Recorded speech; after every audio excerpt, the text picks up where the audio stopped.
Thanks for tuning in. We're going to talk about tibialis posterior tendon dysfunction today, a common injury amongst runners and many of the other athletes as well. Its characteristic findings are that you're going to find a drop in the medial arch, or it almost seems like the medial arch just disappears.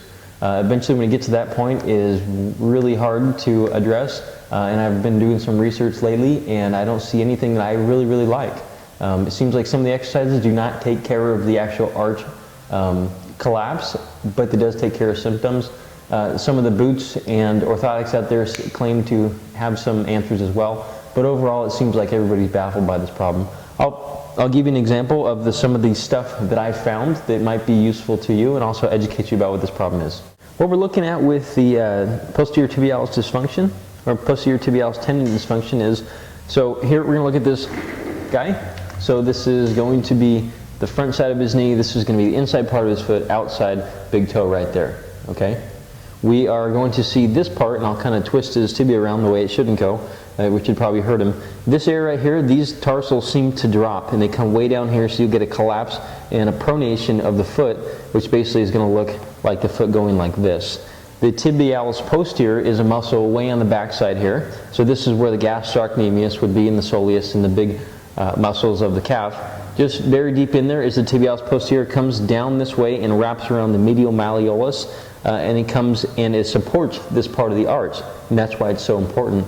And the reason why this becomes a problem and the arch seems to collapse is there's the muscle, there's the tendon, and they say there's elongation of the tendon, which basically makes it so it doesn't have enough tension here to support this arch. So therein lies, that's the reason why it drops. So the research I've done, it seems like there's some solution in doing eccentric protocols for the tibialis posterior. I'll show you good exercises you can do to accomplish that. I'll show you two actually. One of them you actually need a partner. It's better if you have a partner. So with this exercise, you don't really need a baseball here or a chair. What I really need you to do, and if you can look down at my right foot, this would be the posterior tibialis dysfunction side, is mainly I just want you to cross the left arm across the body. And actually, I should probably go a little closer here. So down, and I want you to grab something and bring it back up. You should keep the lumbar arch. You shouldn't be bending forward, but I want you to reach across and you can put it all the way back. Basically what's occurring here is we're forcing your body by different types of drivers, the arm being the driver on this one, to supinate and forcefully supinate. So while this is going like this, and watch my right hand here, basically what's happening with the foot while I'm coming down and reaching across is it starts to come like this. And we're starting to create that arch. And through this exercise, you should actually feel that the arch is being created, the calf muscles are starting to work, and that's really all you need with this one. This next one's a little more complex. The major functions of the tibialis posterior muscle is going to be, and I'll scoot the chair forward this way so you can see, is going to be dorsiflexion and supination. So just like this. So if I move the foot like this, you can be able to see that it's dorsiflexion and supination, almost like you're forming a cup, like you're forming the arch. So what eccentric exercises really are is it is starting with the muscles in a shortened position. You apply the resistance, which is going to go not only this way, but also upward like this. So your vector is going to be here and here. And it's going to actually change as your ankle changes position. But what you're going to have to do is you're going to start with it up and in, as much as you can do that, because this is a very complex exercise.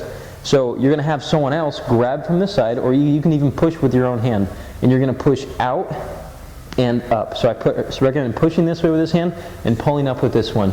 You should let your hands win after about 8 seconds. So you should be resisting it with the foot. And once you get to this point, release the hands, bring the foot back into this, and again you're going to push here and pull up here.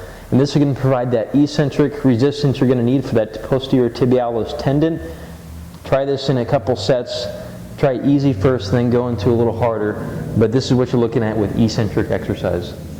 Hope this gave you guys some insight into posterior tibialis tendon dysfunction. If you have more questions or comments, feel free to contact me. Don't forget to check out our ebook at the website below.